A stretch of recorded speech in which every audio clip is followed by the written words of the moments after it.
Students, we will discuss about the important news. First news is regarding the India और रसिया के perspective से है। Russian जो political leader हैं इंडिया के विजिट के लिए आए हैं, तो एनुअल बेसिस के ऊपर जो कंट्रीज के लीडर हैं एक कंट्री से अदर कंट्री के लिए विजिट किया करते हैं, जिससे कि बायलेटरल रिलेशंस हैं उनको बूस्ट है। हमारे जो प्राइम मिनिस्टर हैं वो भी 2024 के समय रसिया के विजिट के लिए गए थे। डिफरेंट डिफरेंट एरियाज़ के अंदर में हमारे कंट्री का जो कोऑपरेशन है वो रसिया के साथ में इस्टेब्लिश है। स्टूडेंट 25 ईयर्स बिफोर ये एनुअल बेसिस के ऊपर बायलेटरल जो समिट्स हैं वो ऑर्गेनाइज होना स्टार्ट हुआ इंडिया और रसिया के बिटवीन के अंदर में। आप देखिए कि 25 ईयर्स बिफोर जिस तरीके से जियोपॉलिटिकल सिचुएशन था वो सम काइंड ऑफ सिमिलर है आज के समय के अंदर। जब ये समिट्स स्टार्ट होती हैं इंडिया के ऊपर जो सैंक्शंस हैं उनको इम्पोज किया गया था, क्योंकि 1998 के समय इंडिया के द्वारा पोखरण के अंदर में सेकंड न्यूक्लियर टेस्ट है वो कैरी आउट किया। पोखरण कहाँ पे सिचुएटेड है? राजस्थान का जो वेस्टर्न पार्ट है जैसलमेर का एरिया, वहाँ पे पोखरण सिचुएटेड है। तो 1998 के समय हमारा जो सेकंड न्यूक्लियर टेस्ट होता है उस समय हमारे ऊपर जो वेस्टर्न कंट्रीज का जो सैंक्शन है वो उस समय इम्पोज था। नेक्स्ट आप देखिए कि उस समय जो रसिया है वो भी अपनी एक डेवलपमेंट जर्नी के ऊपर में था, क्योंकि यूएसएसआर है वो डिजोल्व हो चुका था। और उसी दौरान में आपको यूएस डोमिनेटेड यूनिपोलर वर्ल्ड है वो आपको देखने के लिए मिलेगा। इंडिया और पाकिस्तान जो कि आप देखेंगे कंटिन्यूस कन्फ्लिक्ट के अंदर में रहा करते हैं, तो इंडिया और पाकिस्तान के जो रिलेशंस हैं वो भी बैड फेज के अंदर में थे उस दौरान में, क्योंकि कारगिल का वॉर है वो जस्ट एंड है वो हुआ था, और उसके लेटर फेज के अंदर में आपको IC-814 का जो प्लेन हाईजैक है जो कि पाकिस्तान के जो पाकिस्तान स्पॉन्सर जो टेररिस्ट पर्सनस हैं उनके द्वारा किया। तो स्टूडेंट्स उसी विजिट के लेटर फेज के अंदर में आपको जो रेड फोर्ट का एरिया है वहाँ पे भी जो ब्लास्ट है वो देखने के लिए मिलता है। तो ये कुछ इवेंट्स हमने देखे हैं जो 25 ईयर्स बिफोर थे, प्रेजेंट समय का सिचुएशन से वो किस तरीके से मैच करते हैं। आप देखिए कि रसिया यूक्रेन कन्फ्लिक्ट की वजह से रसिया के ऊपर में वेस्टर्न पावर कंट्रीज हैं उनका सैंक्शन है, यहाँ पे रसिया का जो ट्रेड है उसके रिगार्डिंग में सैंक्शन को इम्पोज किया गया है। इंडिया भी continuous at the end of the जो सेकेंडरी सैंक्शंस वो उसके एंड को रिसीव करता है, क्योंकि रसिया के साथ में ट्रेड को कैरी आउट करने की वजह से हमारे आप देखिए कि हमारे प्रोडक्ट्स के ऊपर में यूएस ने जो टैरिफ है उसको भी इंक्रीज है वो किया है। नेक्स्ट अगर हम बात करें इंडिया पाकिस्तान के रिलेशन के बारे में, जो हमने कारगिल वॉर एंड IC-814 के पर्सपेक्टिव से रीड किया है, आप देखिए कि प्रेजेंट समय में जो ऑपरेशन सिंदूर है वो कैरी आउट हुआ था कुछ मंथ बिफोर ही, और हमारे रिलेशंस फिर से एक डिक्लाइनिंग का फेज में हैं। और रेड फोर्ट एरिया के अंदर रिसेंटली एक ब्लास्ट है वो भी हुआ है, तो आप देखिए कि टू मच सिमिलरिटी है 25 ईयर्स के इन इवेंट्स के अंदर में, जो कि आपको 25 ईयर्स बिफोर जब ये एनुअल समिट से स्टार्ट होता है उसका आपको सिमिलर काइंड ऑफ पर्सपेक्टिव है उसको शो करता है। इंडिया रसिया के अगर हम रिलेशंस के बारे में देखें तो कम्प्लीटली आप देखिए कि 2-3 रिपोर्ट्स के अंदर में आज इसको एक्सप्लेन किया गया है। यहाँ पे रिपोर्ट के अंदर में बताया गया कि वेस्टर्न कंट्रीज हैं वो कंटिन्यूस इंडिया से डिमांड करते हैं कि यूक्रेन जो कन्फ्लिक्ट है वो भी एक पॉइंट के रूप से कंसिडर है वो किया जाए। बट क्या स्टूडेंट्स जो यूरोपियन जो कंट्रीज हैं या वेस्टर्न जो कंट्रीज हैं वो ये चाहते हैं कि यूक्रेन का जो कन्फ्लिक्ट है वो रिजोल्व हो? तो आप देखिए कि जब यूएस के प्रेसिडेंट एक प्लान को प्रपोज करते हैं अर्लियर फेज के अंदर में, तो उस प्लान को अपोज किया जाता है यूरोपियन कंट्रीज के द्वारा। यूरोपियन कंट्रीज अपना जो वेपन्स है उसको कंटिन्यूस सेल कर सकें। काफ़ी बार आपको देखने के लिए मिलेगा कि जो बिग पावर कंपनीज हैं, बिग पावर जो कॉरपोरेशंस हैं, वो इस वजह से भी कन्फ्लिक्ट को कंटिन्यूस एग्जिस्टेंस में रखना चाहते हैं कि वेपन से उसका जो सेलिंग प्रोसेस है उसको कैरी आउट किया जाए। तो यूएस प्रेसिडेंट का एक प्लान था जिससे कि यूक्रेन को वहाँ पे पीस का इस्टेब्लिशमेंट हो सकता था, बट यूरोपियन कंट्रीज हैं वो वहाँ पे उस प्लान के अगेंस्ट में आप देखिए अप्रोच को कैरी आउट करते हैं। नेक्स्ट अगर हम बात करें स्टूडेंट्स, इस समय में हमने हमारे जो रिलेशन है रसिया के साथ में उनको एक अनटच काइंड ऑफ सिचुएशन के रूप से शो है वो किया है। जिस तरीके से हमारे प्राइम मिनिस्टर रिसीव करने के लिए रशियन लीडर को गए हैं वहाँ पे एयरपोर्ट के वहाँ पे, तो अनटच काइंड कैसे हमने शो करने का कोशिश किया कि जो वेस्टर्न कंट्रीज हैं उनका यहाँ पे कंसर्न है रसिया यूक्रेन कन्फ्लिक्ट, और इंडिया का जिस तरीके से रसिया के साथ में जो बायलेटरल रिलेशंस हैं उसके बारे में। तो तो कंसर्न्स के बावजूद हमने रिलेशंस को इस्टेब्लिश किया है। इंटरनेशनल क्रिमिनल कोर्ट जो कि अरेस्ट वारंट को इशू कर चुका है रशियन लीडर के अगेंस्ट में, उसके बाद में भी हम, क्योंकि इंटरनेशनल क्रिमिनल कोर्ट है उसको रिकॉग्नाइज नहीं करते हैं, उस जो सबमिट है उसका हम पार्ट नहीं हैं। और इसके अलावा आप देखिए कि US and European countries continuous Indian products के अगेंस्ट में सैंक्शंस का बात करते हैं। इन सब कंसर्न्स के बावजूद हमने हमारे जो रिलेशंस हमको as a best friend forever के रूप से इस्टेब्लिश करने का कोशिश किया। इंडियन एक्सप्रेस न्यूज़पेपर के अंदर में सी राजा मोहन है, उनका कुछ दिनों पहले एक आर्टिकल पब्लिश हुआ था 1 या 2 डेज बिफोर। उन्होंने कहा था कि इंडिया रशिया रिलेशन को हम बेस्ट फ्रेंड फॉर एवर के रूप से तो डिफाइन करते हैं, बट क्या कम्प्लीटली हमने जो इस रिलेशन का जो पोटेंशियल है उसको यूटिलाइज किया है। तो स्टूडेंट्स कम्प्लीटली आप देखिए कि यूटिलाइज नहीं हुआ है ये रिलेशन, काफ़ी अंडर यूटिलाइज सिचुएशन के अंदर में है, चाहे वो ट्रेड के पर्सपेक्टिव से हो, जियोपॉलिटिकल सिचुएशन के पर्सपेक्टिव से हो, या डिफेंस परचेज के रिगार्डिंग में हो। तो उन सब एरियाज के बारे में यहाँ पे डिस्कशन रहेगा इस एनुअल समिट के दौरान में। नेक्स्ट अगर हम बात करें तो एनुअल समिट के जो एरियाज हैं उनको एक बार हम देखते हैं। आप देखिए कि हमारा रसिया के साथ में जो क्रूड ऑयल का जो परचेज है वो 2% के आसपास हुआ करता था रसिया यूक्रेन कन्फ्लिक्ट से पहले। रसिया यूक्रेन कन्फ्लिक्ट से पहले जो परचेज है वो 2% था, जो लास्ट ईयर 40% है वो इंक्रीज होता है। लास्ट ईयर कितना इंक्रीज होता है स्टूडेंट्स? 2% से 40%। क्यों यहाँ पे इंक्रीज हुआ? एक तो आप देखिए कि हमारे कंट्री का हमें एनर्जी सिक्योरिटी है उसको इंश्योर करना है, क्योंकि हमें कंटिन्यूस जो क्रूड ऑयल है उसका रिक्वायरमेंट है। तो स्टूडेंट्स इस रसिया यूक्रेन कन्फ्लिक्ट के दौरान में रसिया जो है वो डिस्काउंट रेट के ऊपर में ऑयल है उसको प्रोवाइड है वो करता है, और हमें हमारा एनर्जी सिक्योरिटी को इंश्योर करना है तो मोर परचेज है वो हमने कैरी आउट किया है। नेक्स्ट आप देखिए कि हमारा जो एनुअल एवरेज जो ट्रेड हुआ करता था वो 10 बिलियन के आसपास था, 10 बिलियन डॉलर के आसपास एग्जिस्ट किया करता था। इंडिया रसिया का जो ट्रेड है कितना एग्जिस्ट किया करता था? 10 बिलियन। अब ये इंक्रीज होके कितना हुआ है? ये इंक्रीज होके आपको 68.7 बिलियन है लास्ट ईयर के अकॉर्डिंग, इतना आपको देखने के लिए मिलेगा। हमारा जो टारगेट है वो क्या है? टारगेट ये है कि हमें 100 बिलियन, आप देखिए कि यूएस डॉलर के आसपास जो ट्रेड है उसको कैरी आउट करना है। 100 बिलियन यूएस डॉलर 2030 तक बाइलेटरल ट्रेड को, ये हमने एक टारगेट रखा है बोथ कंट्रीज के बाइलेटरल समिट्स, बाइलेटरल कोऑपरेशन के दौरान। इसके अलावा स्टूडेंट्स और भी काफ़ी कुछ एरियाज हैं जिसमें हम कोऑपरेशन को कैरी आउट करेंगे, जैसे कि आप देखिए कि ईस्टर्न जो मैरीटाइम कॉरिडोर है, ईस्टर्न मैरीटाइम कॉरिडोर जो कि चेन्नई को कनेक्ट करता है, रसिया का जो ईस्टर्न पार्ट है, फार ईस्ट का जो रीजन है, व्लादिवोस्तोक का रीजन, उसके साथ में तो चेन्नई व्लादिवोस्तोक का जो मैरीटाइम कॉरिडोर है उसको इंडिया और रसिया यूटिलाइज करें, जिससे कि मोर कोऑपरेशन है वो यहाँ पे बूस्ट। अब आप देखिए कि यूएस के द्वारा जो ऑयल परचेज को या इंडिया को इस तरीके से प्रेजेंट किया गया था कि यूक्रेन कन्फ्लिक्ट को इंडिया ही है वो फंडिंग यहाँ पे प्रोवाइड करता है। तो इंडिया ने अपना जो ऑयल परचेज है उसको लिटिल बिट कट डाउन है वो किया है रसिया के साथ में। 38% आपको यहाँ पे जो कट है वो वैल्यू के रूप से देखने के लिए मिलेगा। बाई वैल्यू के रूप से हमने 38% रिड्यूस किया है। बाई वॉल्यूम आप देखिए कि 31% हमारा ऑयल परचेज है वो रिड्यूस हुआ। तो स्टूडेंट्स ऑयल परचेज अगर रिड्यूस हुआ है तो अदर कमोडिटीज़ के अंदर में हम यहाँ पे ट्रेड है उसको हम यहाँ पे बूस्ट कर सकें। इसके अलावा इंडिया का यहाँ पे पुश ये भी है कि जो यूरोपियन इकोनॉमिक यूनियन है, सॉरी यूरेशियन इकोनॉमिक जो यूनियन है, जो यूरेशियन इकोनॉमिक यूनियन है, उनके साथ में इन 5 कंट्रीज का जो एक ग्रुप है इसके साथ में हमारा फ्री ट्रेड एग्रीमेंट है वो यहाँ पे साइन हो सके। तो ये ट्रेड के रिगार्डिंग में हमें मोर यहाँ पे बूस्ट है वो करना है। लेबर मोबिलिटी के पर्सपेक्टिव से अगर हम देखें तो आप देखिए कि लेबर मोबिलिटी के अंदर में जो ब्लू कॉलर जॉब्स हैं उसके लिए इंडियन पर्सनस को अलाउ किया जा सकता है रसिया के वहाँ पे, एक ये भी प्रपोजल है वो रह सकता है बायलेटरल ट्रेड के रिगार्डिंग।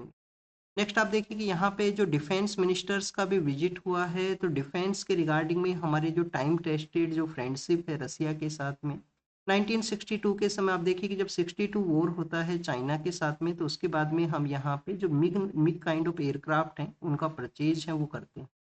मिग एयरक्राफ्ट को हम परचेज करते हैं 62-63 के समय में। बाद में आपको स्पेस सेक्टर के अंदर में भी कोऑपरेशन मिलेगा। डिफेंस सेक्टर के अंदर में आप देखिए कि हमने हमारा परचेज को भी इंक्रीज किया है।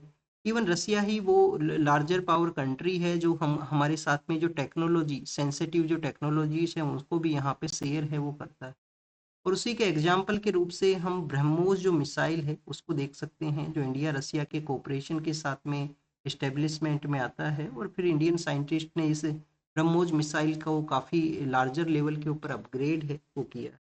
सुकोई जो एयरक्राफ्ट सुकोई जो हेलीकॉप्टर्स हैं जो एयरक्राफ्ट्स हैं वो भी इंडिया को यहाँ पे सेल हैं वो किए जा सकते हैं, जो अपग्रेडेड उनका वर्जन है। और मोर डिफेंस कोऑपरेशन मोर डिफेंस एक्सरसाइज वो भी यहाँ पे एक एजेंडा है वो रहेगा। तो ये कुछ हमने पॉइंट्स हैं वो रीड किए हैं इंडिया रसिया रिलेशन के बारे में। तो डिटेल के अंदर में जो पर्सपेक्टिव रहेगा वो आप देखिए कि कल का जो न्यूज़पेपर है उसमें पब्लिश होगा। और आने वाले जो वीक है उसके अंदर में इंडिया रसिया रिलेशंस को डिफरेंट डिफरेंट पर्सपेक्टिव से एनालाइज किया जाएगा। तो सभी जो जो डेवलपमेंट होंगे उनको हम आने वाले समय में उनको रीड करेंगे। नेक्स्ट अगर आपको आपके लिए यहाँ पे एक होमवर्क है, जो यूरेशियन इकोनॉमिक यूनियन है इसके जो मेंबर कंट्रीज हैं उनको आपको कमेंट सेक्शन के अंदर बताना है। स्टूडेंट्स होमवर्क के अंदर में पार्टिसिपेट किया कीजिए, जो भी क्वेश्चंस आपसे पूछ दिए जाते हैं उसका बेसिक टारगेट यही हुआ करता है कि आप एग्जाम से रिलेटेड यहाँ पे प्रिपेयर हो सके। न्यूज़पेपर का जो बेसिक जो यहाँ पे एजेंडा है या जो बेसिक पॉइंट है वो ये नहीं है कि आप सिर्फ नॉलेज को यहाँ पे गेन करो। नॉलेज के साथ साथ आप देखिए कि आपका रिवीजन है वो भी होना चाहिए। रिवीजन भी आपका यहाँ पे मेन यहाँ पे प्रायोरिटी बेसिस के ऊपर में होना चाहिए, क्योंकि कुछ ऐसे पॉइंट्स हैं जैसे यूरेशियन इकोनॉमिक यूनियन है। इंडिया पाकिस्तान के जो 25 ईयर्स बिफोर जो यहाँ पे जो डेवलपमेंट था, कारगिल वॉर है, IC-814 का हाईजैक है, तो पोखरण सेकंड है जब हमारे ऊपर सैंक्शंस लगते हैं। फर्स्ट हमने जो मिशन कैरी आउट किया था वो 1973 के समय टेस्टिंग किया था, जिसको कि स्माइलिंग बुद्धा का जो नाम है वो दिया गया। तो ऐसे जो बेसिक जो पॉइंट्स है वो आप रिवाइज करते हो कंटिन्यूस न्यूज़पेपर रीडिंग के थ्रू। तो नॉलेज गेन के साथ में आपका रिवीजन है वो भी यहाँ पे हुआ करता है। तो क्वेश्चंस के अंदर में पार्टिसिपेट करना, यूरेशियन इकोनॉमिक यूनियन के कौन कौन से कंट्री हैं जो उसके मेंबर्स हैं। नेक्स्ट आप देखिए कि एक DU के प्रोफेसर हैं जिनको कि भीमा कोरेगांव के वहाँ पे जो वायलेंस हुआ था उस केस के अंदर में उनको जेल के अंदर में रखा गया, 5 ईयर्स के लिए उनको जेल में रखा गया। तो प्री ट्रायल बेसिस के ऊपर में जो जेल में रखा गया है अब उनको रिलीज किया गया है यहाँ पे। तो स्टूडेंट्स एक क्वेश्चन यहाँ पे रेज होता है। एक तो आप देखिए कि कोर्ट ने ऑब्जर्व किया कि जो आर्टिकल 21 है जो फेयर ट्रायल के रिगार्डिंग में जो आर्टिकल है, right to life and fair trial है, काफ़ी सारे जो एरियाज है जिसको कवर करता है 21 का आर्टिकल। तो आप देखिए कि उसका वायलेशन है वो ऑब्जर्व किया गया। 21 का जो वायलेशन है वो ऑब्जर्व किया कोर्ट ने और इनको यहाँ पे बेल है वो ग्रांट किया है। अब एग्जाम के लिए क्या इंपॉर्टेंट होना चाहिए, क्या इस ऐसे हमारा जो एजेंसीज है वो कंटिन्यूस क्या है, इस तरीके से आपको इम्प्रिजनमेंट है जो प्रिजन के अंदर में रख सकते हैं। और क्या यहाँ पे किसी तरीके का कंपनसेशन का कोई कॉन्सेप्ट एग्जिस्ट करता है, क्या किसी पर्सन है जिनके ऊपर में जो चार्जेज हैं वो प्रूव नहीं होते हैं और क्या उनको उनको किसी तरीके से कंपनसेट है वो किया जाता है। तो रिसेंटली एक पेटिशन भी फाइल हुआ था, अक्टूबर के मंथ के समय में भी हमने उसको रीड किया था, कुछ दिनों पहले भी हमने रीड किया था। सुप्रीम कोर्ट ने यहाँ पे गवर्नमेंट को नोटिस है वो दिया है, गवर्नमेंट को नोटिस दिया है या गवर्नमेंट को डायरेक्शन इशू किया है कि नेशनल जो कंपनसेशन पॉलिसी है, national compensation policy for unjust जो इम्प्रिजनमेंट है उसके रिगार्डिंग एक पॉलिसी है उसको फ्रेम किया जाए। पॉलिसी को फ्रेम इस वजह से किया जाए क्योंकि कुछ अदर कंट्रीज हैं जो कंपनसेट किया करते हैं, किसी को रॉन्गफुली वे के अंदर अगर जेल में रखा गया है तो उसके रिगार्डिंग में यहाँ पे प्रोसेस होना। काफ़ी बार ऐसे लोग होते हैं जो यूथ का फेज के अंदर में है, उनके ऊपर टेररिज्म का जो एक्ट है टेररिज्म किसी इंसिडेंट के रिगार्डिंग उनको जेल में रख लिया जाता है। तो 10 या 20 ईयर्स बाद में आप देखिए कि रिलीज होते हैं, जिस समय उनको एक्विटल किया जाता है, किसी तरीके से चार्जेज हैं वो प्रूव नहीं होते हैं। तो उनका जो यूथ एज है, यूथ एज आप देखिए कि कम्प्लीटली पास आउट हो चुका है, उनका स्किल है वो भी पास आउट हो चुका है और जो उनके ऊपर में एक मार्क लगा है कि वो जेल के अंदर में रहे हैं, तो जॉब मिलना जो मेन स्ट्रीम के अंदर में फिर से सर्वाइवल करना वन ऑफ द डिफिकल्ट आपको ये लगेगा। तो आर्टिकल 21 पता होना चाहिए कि कंटिन्यूस यहाँ पे जो फेयर ट्रायल का जो राइट है वो ये ग्रांट करता है। आंध्र प्रदेश के अंदर में चित्तूर का जो एरिया है, चित्तूर के अंदर में आप देखिए कि पुंगानूर नाम से काऊ हैं वो एग्जिस्ट करते हैं, जो कि ड्वार्फ काऊ के रूप से भी हम उनको शो है वो किया करते हैं, काफ़ी उनका कम हाइट है वो हुआ करता है। तो उन्हीं को एक फोटो के थ्रू यहाँ पे शो किया गया है, बेसिकली फोटो के थ्रू बताया गया है। तो आपको ये पता होना चाहिए कि ये जो काउज हैं वो कहाँ से रिलेटेड हैं। आंध्र प्रदेश का जो चित्तूर का एरिया है उस एरिया से बिलोंग किया करते हैं। चित्तूर का एरिया है। काऊ का जो नेम है वो क्या है? काऊ का जो नेम है, पंगनूर नाम से, काऊ के नाम से इसको जाना करते हैं। नेक्स्ट अगर हम बात करें स्टूडेंट्स, स्टोरी टेलिंग के बारे में है। स्टोरी टेलिंग आप देखिए कि इंडिया के अंदर में एग्जिस्ट किया करती थी, अभी उसको ग्लोबलाइज वे में किस तरीके से पुश किया गया है डिजिटल पर्सपेक्टिव से, तो उसको यहाँ पे मेंशन किया गया। अब इंडिया का जो स्टोरी टेलिंग के बारे में अगर हम रीड करें तो आप देखिए कि हमारे जो ग्रांड पेरेंट्स हुआ करते हैं, ग्रांड माँ हैं, ग्रांड फादर हैं, तो बेसिकली किसी भी चिल्ड्रन का जो अपब्रिंगिंग है उस दौरान में उसको कहानियां हैं वो सुनाया करते हैं। यूपीएससी ने जीएस पेपर 1 के अंदर में एक क्वेश्चन पूछा था, मेंस के दौरान में ऐसे क्वेश्चंस पूछे जाते हैं आपसे काफ़ी बार।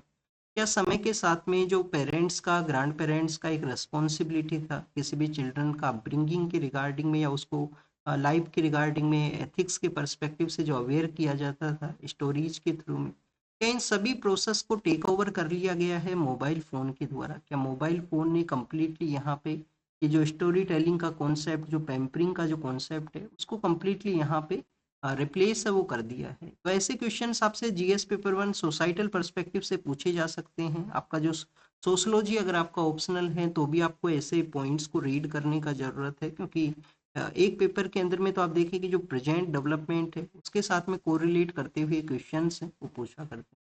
तो एक डिजिटल पुश देने का कोशिश किया गया, ये कॉन्सेप्ट आपको पता होने चाहिए। यहाँ पे जो इंटेलेक्चुअल प्रॉपर्टी राइट्स हैं उनके बारे में भी डिस्कशन है वो किया गया है। ज़्यादा कुछ एग्जाम रिलेटेड, एग्जाम ओरिएंटेड जो पॉइंट्स हैं वो नहीं है। नेक्स्ट अगर हम बात करें स्टूडेंट तेलंगाना के, वहाँ पे काफ़ी कुछ ऐसे किडनी फेलियर के जो केसेज हैं वो सामने आने लगे हैं। वो जो पर्सन है जिनको कि किसी भी तरीके का प्रॉब्लम नहीं है, बट कंटिन्यूस फिर किडनी फेलियर के जो केसेज में उनका डिटेक्ट होता है, इस तरीके का प्रॉब्लम है वो क्रिएट होता है। तो बेसिक रीजन क्या है? क्या वो पर्सन को किसी तरीके से उन्होंने कंटामिनेटेड फूड को कंज्यूम किया है, या कोई अदर रीजन है जिसकी वजह से ये फेलियर का आना? तो स्टूडेंट्स एक रिपोर्ट है, अभी वो कम्प्लीटली एनालाइज डाटा है वो नहीं है, बट एक रिपोर्ट ये बताती है कि जो मेडिसिन्स हैं, ऐसी मेडिसिन्स को कंज्यूम करना जो किसी फ्रेंड के द्वारा बता दिया गया, जैसे कि आप देखिए कि फीवर का सिचुएशन क्रिएट हुआ, अब किसी फ्रेंड के द्वारा उनको बता दिया गया कि ये मेडिसिन है वो आप कंज्यूम कर लीजिए, ये ले लीजिए, आपका जो फीवर है वो यहाँ पे रिलीफ आपको मिलेगा। तो स्टूडेंट्स इस तरीके से मेडिसिन्स का अनप्रेस्क्राइब वे के अंदर में कंज्यूम करना, जो डॉक्टर के द्वारा, जो मेडिकल प्रैक्टिशनर हैं उनके द्वारा उनको प्रेस्क्राइब नहीं किया गया है। कुछ ऐसा भी यहाँ पे जो ड्रिंक्स हैं उनके रिगार्डिंग में भी बताया गया है। ड्रिंक्स लाइक द जो जो फूड के रिगार्डिंग में जो कंज्यूम करने के पर्सपेक्टिव से हैं उनको किसी फ्रेंड के द्वारा ही इस तरीके से मेंशन कर दिया गया, और उसका कंज्यूम करना कंटिन्यूस फिर उसका इम्पैक्ट है उसको ये शो करता है। तो ये कुछ ऐसे रीजन्स हैं जिसकी वजह से किडनी फेलियर के जो केसेज हैं वो सामने आने लगे हैं। क्या ज़रूरत है? अवेयरनेस का मेजरली ज़रूरत है। कोई भी यहाँ पे जो मेडिसिन है उसको अगर कंज्यूम करना है, मेडिसिन को लेना है हेल्थ के रिगार्डिंग में, तो मेडिकल जो प्रैक्टिशनर है, मेडिकल प्रैक्टिशनर का जो प्रिस्क्रिप्शन है वो होना चाहिए, उनके द्वारा इसको प्रिस्क्राइब है वो किया। एचआईवी जो 1 दिसंबर का डे है वो हम आप देखिए कि एड्स अवेयरनेस के रिगार्डिंग में ऑब्जर्व किया करते हैं, उसी के रिगार्डिंग में मेंशन किया गया कि एचआईवी का जो चिल्ड्रंस के अंदर में जो ट्रांसमिशन है वो आप देखिए कि ये एक कंसर्न का सिचुएशन हुआ करता है। यहाँ पे एंटी एचआईवी का जो जो जो जो आप देखिए कि मेडिसिन है वो भी दिया जाता है, जिससे कि चिल्ड्रंस के अंदर में वो ट्रांसफ़र है वो ना हो बाय बर्थ के समय में, या ब्रेस्ट फीडिंग का जो समय होता है उस समय भी ये ट्रांसमिशन है वो हो सकता है, क्योंकि कंटिन्यूस कांटेक्ट के अंदर में होता है मदर के साथ में। तो कुछ यहाँ पे कुछ एरियाज बताए गए हैं ट्रांसमिशन के बारे में। तो एरिया ऑफ चैलेंज वो बताए गए हैं कि प्रेगनेंसी के दौरान में, ड्यूरिंग जो डिलीवरी का जो प्रोसेस है, ब्रेस्ट फीडिंग का जो प्रोसेस है, उसके थ्रू भी ये यहाँ पे ट्रांसफ़र है वो हो सकता है या पास हो सकता है। ओवर द ईयर्स आपको एंटीनेटल एचआईवी टेस्टिंग का जो ट्रीटमेंट है वो मिलेगा, बट स्टिल स्टूडेंट्स यहाँ पे कुछ ऐसे एरियाज हैं या साइलेंट जो ट्रांसमिशन गैप्स हैं वो एग्जिस्ट किया करते हैं, तो उसके बारे में जो मेंशन है वो किया गया। तो टेस्टिंग है वो मोर इम्पोर्टेंट है कि मदर का टेस्टिंग हो, उनको अवेयरनेस हो। यहाँ पे अगर अवेयरनेस है तो इस तरीके के जो गैप्स हैं उनको कवर किया जा सकता है, जो यहाँ पे ट्रांसमिशन है उसको रोका जा सकता है। नेक्स्ट अगर हम बात करें स्टूडेंट्स, जो डिजिटल अरेस्ट के जो केसेस सामने आए हैं उसके बारे में, तो आप देखिए कि रिसेंटली सुप्रीम कोर्ट के द्वारा सीबीआई को सीबीआई को पैन इंडिया बेसिस के ऊपर इन्वेस्टिगेट करने का, पैन इंडिया बेसिस के ऊपर इन्वेस्टिगेट करने का जो ऑर्डर है वो दिया गया, इसके द्वारा, सुप्रीम कोर्ट के द्वारा। ये काफ़ी अनऑर्डिनरी है। अगर सीबीआई को पैन इंडिया बेसिस के ऊपर में इन्वेस्टिगेशन को कैरी आउट करना है तो स्टेट से जो कंसेंट है उसका रिक्वायरमेंट हुआ।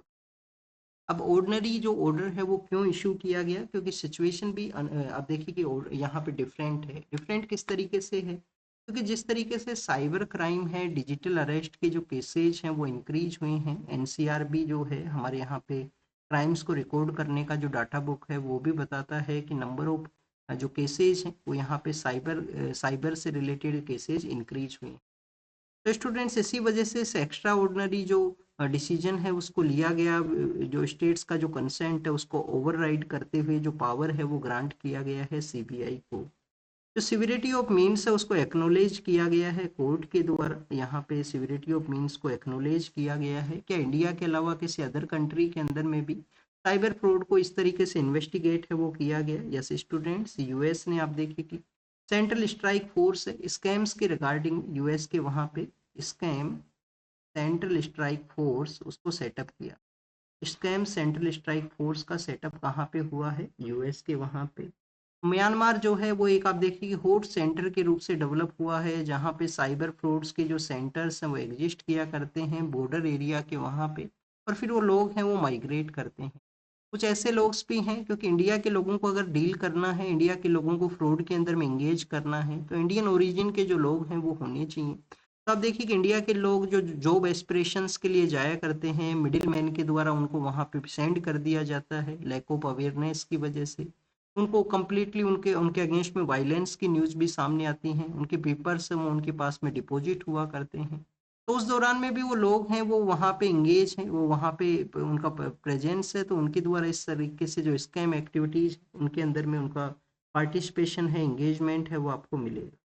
अब म्यांमार को देखा, अदर कंट्री में यूएस के बारे में हमने रीड किया। डोमेस्टिक वे के अंदर में हमें क्या करना चाहिए? डोमेस्टिक वे के अंदर में हमें डिजिटल लिटरेसी है, डिजिटल जो लिटरेसी है उसको बूस्ट करने का ज़रूरत है। हमारा जो कैपेसिटी है, जो यहाँ पे साइबर स्कैम्स को रोकने की रिगार्डिंग में जो कैपेसिटी है उसको भी बूस्ट करने का ज़रूरत है। और स्टेट के अंदर में जो पुलिस है, स्टेट पुलिस को भी अपना जो कैपेसिटी है, अपना जो विंग्स है उनको डेवलप करना चाहिए, जिससे कि यहाँ पे ऐसे जो इश्यूज हैं उनको डील है वो किया जाए। नेक्स्ट अगर हम बात करें students, winter session of parliament है जो कि अब कंटिन्यूस फेज के अंदर में है। अब देखिए कि हमारा जो कॉन्स्टिट्यूशन का आर्टिकल 85 है, जो 2 सेशंस के बिटवीन में 6 मंथ का जो गैप है वो नहीं होना चाहिए, उसको एक्सप्लेन करता है। तो विंटर सेशन ऑर्गेनाइज हुआ है। विंटर सेशन के अंदर में कंटिन्यूस आप देखिए कि जो अपोजिशन का जो लीडर्स हैं वो यहाँ पे प्रोटेस्ट करते हुए दिखे हैं। हमारे पीएम ने भी अपने स्पीच के अंदर मेंशन किया था कि पार्लियामेंट कोई ग्राउंड नहीं है यहाँ पे धरना देने का या अपोज करने का।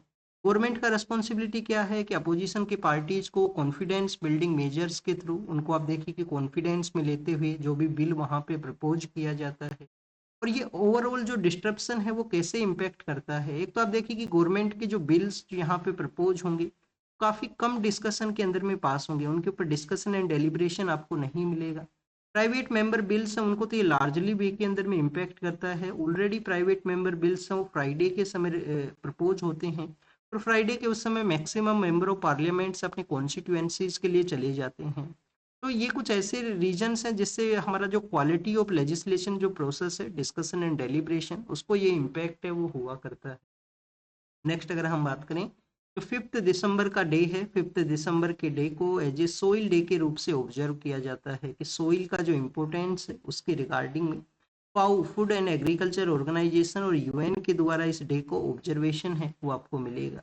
अब आप देखिए कि सोइल का इम्पोर्टेंस तो काफ़ी ज़्यादा है, बट इस ईयर जो 2025 के समय जो थीम रखा गया है सोइल डे का, वो ये रखा गया है कि healthy soil for the healthy cities, healthy soil for healthy cities. अब healthy soil for healthy cities का यहाँ पे अल्टीमेट एम क्या है कि हमारा जो जब भी हम सोइल के बारे में, मिट्टी के बारे में बात करते हैं, तो विलेज के लिए जो फोकस होता है उसको शिफ्ट करते हुए अर्बन जो एरियाज हैं, जो कंक्रीट के जंगल्स हैं, उनके लिए फोकस करना चाहिए। वहाँ पे भी सोइल का इम्पोर्टेंस है, क्योंकि ओवरऑल जो ग्लोबल पॉपुलेशन है उसका 56% है जो अर्बन एरियाज के लिए रहा करती है। तो healthy soil for healthy cities का जो यहाँ पे कॉन्सेप्ट है उसको बूस्ट कैसे किया जाए। एक तो आप देखिए कि कंसर्न कैसे है। अर्बन एरियाज हीट आइलैंड के रूप से डेवलप होते हैं समर के समय में। फ्लड का सिचुएशन क्रिएट होता है मानसून के समय में। और आप देखिए कि यहाँ पे आपको जो कंटिन्यूस आप देखिए कि अर्बन जो फूड है वो कंटामिनेटेड फूड आपको मिलेगा। तो अर्बन फूड को वहाँ पे जो किचन गार्डन्स हैं रूफ के ऊपर में जो गार्डन्स हैं उनको सेटअप करने का एक प्रोविजन है वो चला है। तो इस इन सभी को देखते हुए सोइल का जो एरिया है उसको यहाँ पे बूस्ट करने का, सोइल को क्वालिटी सोइल है उसको यूज करने का जरूरत। कार्बन सिंक के रूप से भी ये काम करता है। अर्बन फ्लड के अंदर में भी आप देखिए कि वाटर है उसको भी एब्जॉर्ब करता है सोइल के द्वारा। तो सोइल का तो इम्पोर्टेंस है, प्रॉपर प्लानिंग है वो किया जाए अर्बन एरियाज के अंदर में, प्रॉपर ऐसे एरियाज हो जहाँ पे सोइल का प्रेजेंस हो, क्योंकि सोइल काफ़ी ज़्यादा इंपॉर्टेंट है। टू मच कंक्रीट है वो नहीं होना चाहिए। सोइल का जो रेजिस्टिविटी है वो भी इम्पोर्टेंट है, क्योंकि जल्दी गर्म होता है जल्दी वो ठंडा होता है। इसी वजह से आपको वेस्टर्न पार्ट ऑफ राजस्थान के अंदर में इवन समर के समय में भी आप देखिए कि आपको ब्लैंकेट एंड उसका रिक्वायरमेंट रहेगा। जब डे टेम्परेचर वहाँ पे 50 डिग्री पहुँचता है तो नाइट का जो समय है वो काफ़ी ज़्यादा वहाँ पे डिक्लाइन है वो हुआ करता है। हमारे जो अर्बन एरियाज हैं, जो सिटी में जो गवर्नेंस का जो प्रोसेस है, क्या उसमें चेंज का ज़रूरत है? यस स्टूडेंट्स, चेंज का तो ज़रूरत है, चाहे वो फंड के रिगार्डिंग में हो, क्योंकि चाहे फंक्शन के रिगार्डिंग में हो या फंक्शनरीज के रिगार्डिंग में हो।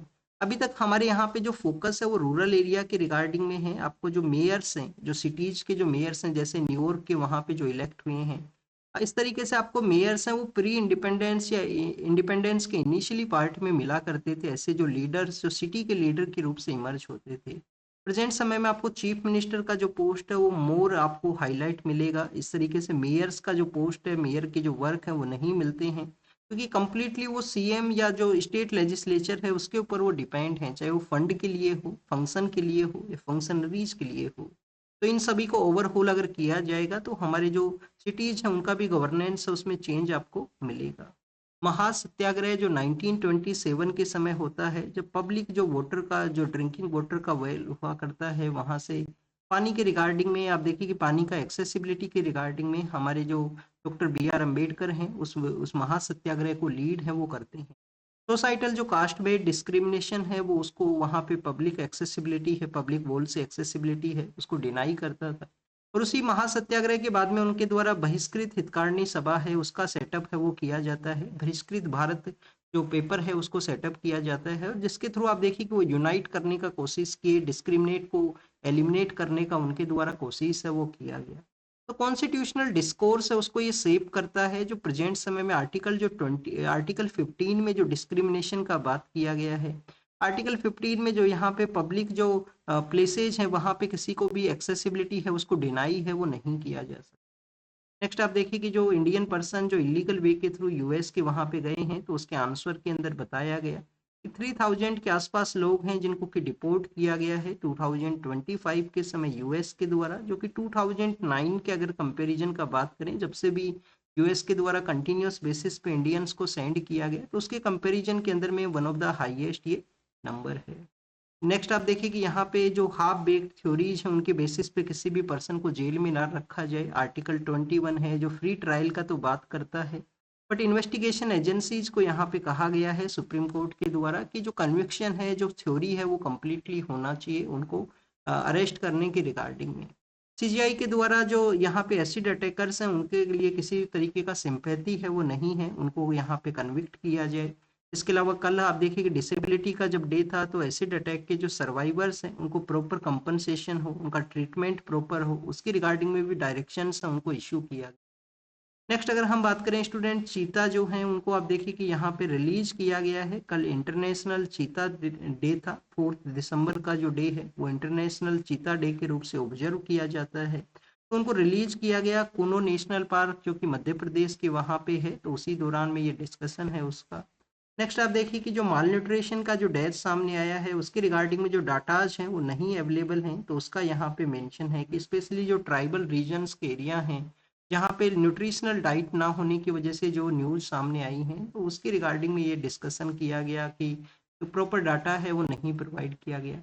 अभी ये जो न्यूज़ है पोस्टल डिपार्टमेंट का जो यूपीआई लाइक जो लेबल्स हैं एड्रेस के लिए, ये अभी आप देखिए कि कंसिडरेशन का फेज के अंदर में है, तो अभी एग्जिस्टेंस में नहीं आया है, एग्जिस्टेंस में आएगा जब हम डिस्कस करेंगे।